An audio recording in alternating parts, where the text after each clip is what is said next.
Good morning như đó khi ngày thứ mười ngày tí mùi khai với cảហើយថ្ងៃនេះក៏ដែរគឺខ្ញុំមកស្រែ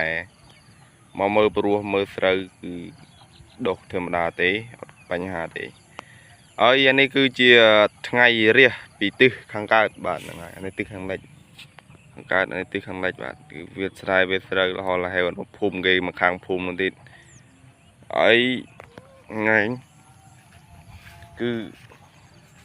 ព្រឹកឡើងគឺនៅតែហាត់ប្រាណហើយត្រាប់ខ្ញុំគឺដើម្បីសុខភាពទៅពីធ្វើការងារចប់ទៅពីងាកពីកេងក៏ឆ្លៀតមកមើលស្រែមើលស្រូវ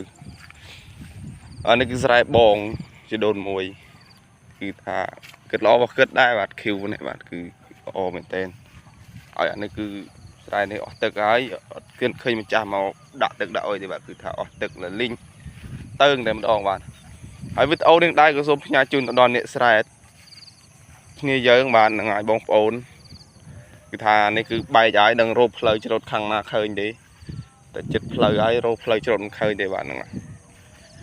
ហើយនេះអានេះគឺព្រោះបងដែលគឺព្រោះគិនខ្ញុំរបស់ខ្ញុំខូចមិនហើយបងប្អូនអើយខូចច្រើនមែនទេ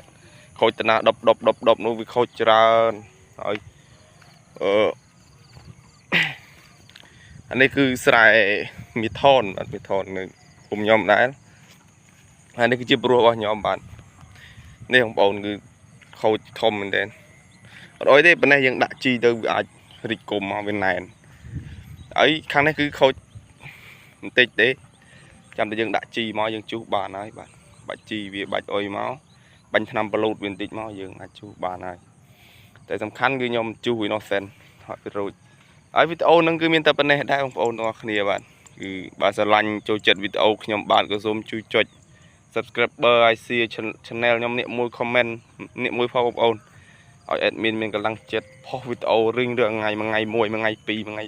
3ហើយជួបខ្ញុំបាទនៅនៅខាងស្អែកថ្ងៃទី2បាទទៅកឋិននៅវិតចេកបាក់ផ្កាបងប្អូនទាំងអស់គ្នាបាទហើយវីដេអូហ្នឹងគឺមានតែប៉ុណ្ណេះដែរស្អីបាយបិទទាំងអស់គ្នា